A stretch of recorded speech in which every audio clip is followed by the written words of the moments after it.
Hey guys, and welcome to my first Let's Play. Today we're going to be taking a look at Europa Universalis 3. Um, this was the first game I ever played of Paradox Interactive that really got me hooked into their series, and frankly all their games. Um, I really enjoyed the Total War series, and I was looking for a game very similar to that type of experience, and I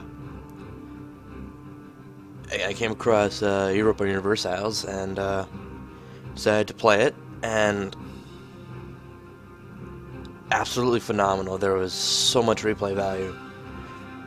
So yeah, let's take a look here.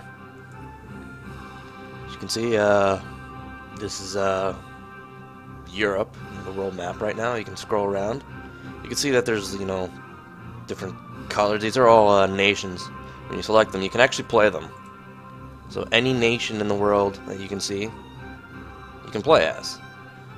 Right now, if you look at the top, you see that the start date is 1399 AD. And then actually see over here, 1398. You can actually change the different start dates. And as you can see, the world changes as you progress towards present day. As you can see, the Napoleon's in power right now. This is the latest date you can play as.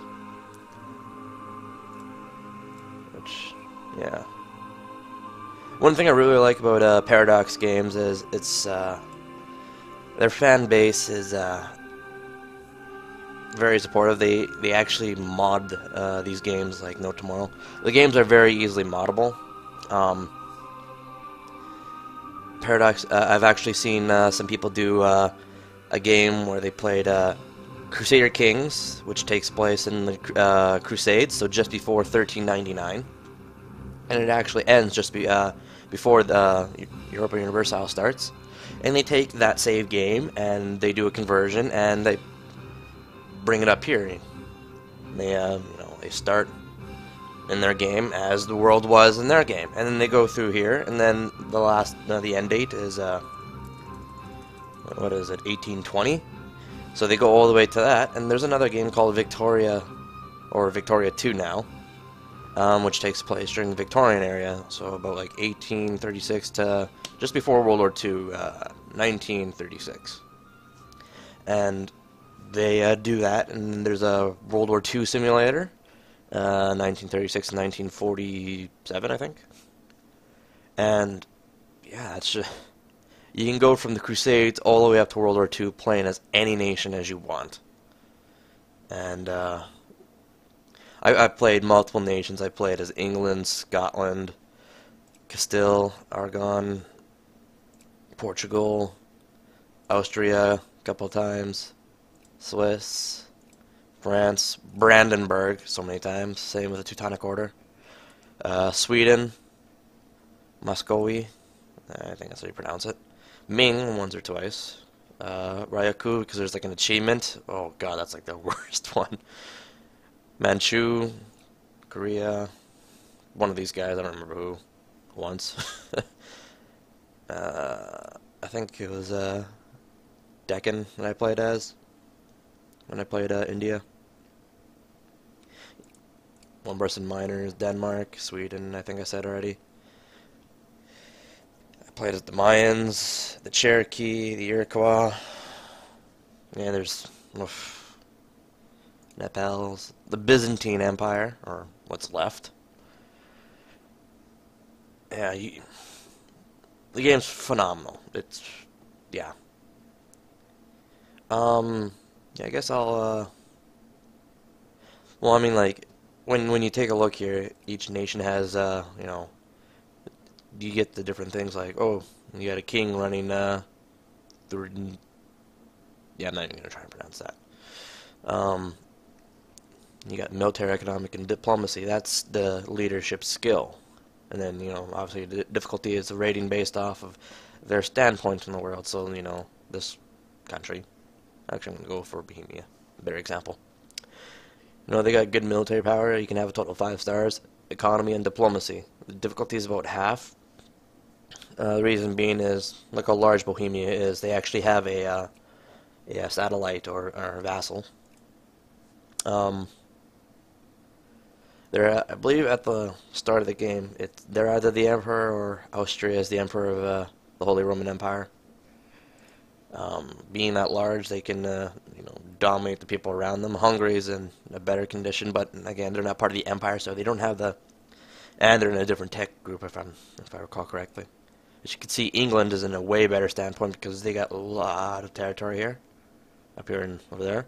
So they got a very strong military, economy, and diplomacy. France is about in the same situation.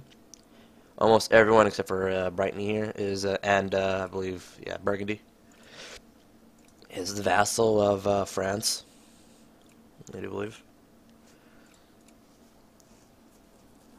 There's different religions in the game. Around the 1500s or so, there's the Reform, Protestant Reform, and yeah, Europe just explodes in heresy and whatnot. You got, there's all the religions, or major religions in the world. I've noticed in all of Paradox games, they seem to somehow, for whatever reason, probably because no state has ever had that as their official religion, there's never been a Jewish religion in the game. I can only assume it's because, yeah.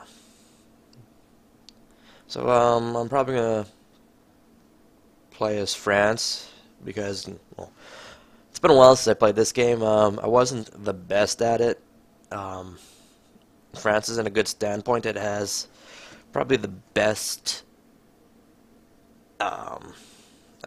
you can do the most with France. You can do pretty much everything in the game that they allow. You control vassals. You can declare war on other nations pretty easily.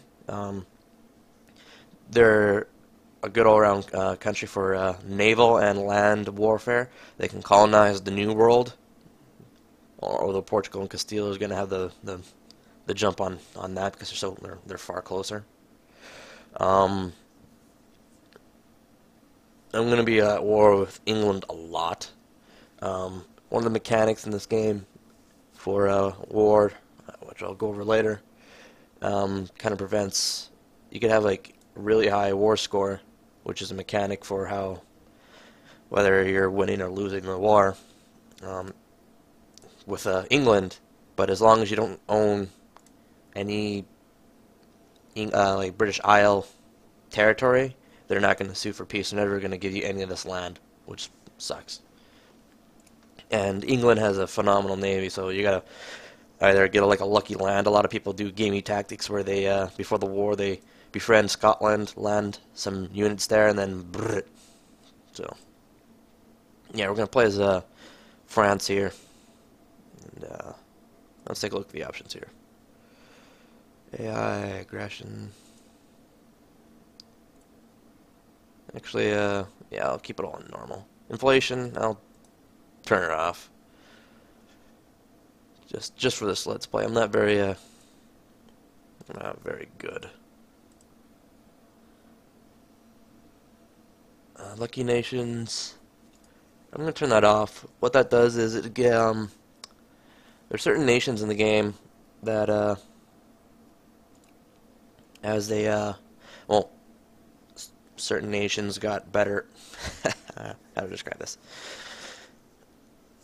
Nations like England, Castile, Muscovy, Brandenburg, France, Sweden, and so forth, they have hidden multipliers that give them bonuses for when they're going to war, doing whatever.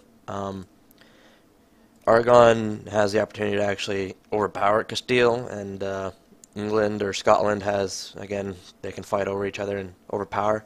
But these modifiers help, so like historically they can become the prosperous nations that they are. You can also, well, I turned it off, but you can also have it as, where is it? Random. So like one person miner might have have it. It's never gonna. It never tells you who it is when it's random, which really can be a pain in the ass. So, yeah. Here we go. It's playing as France.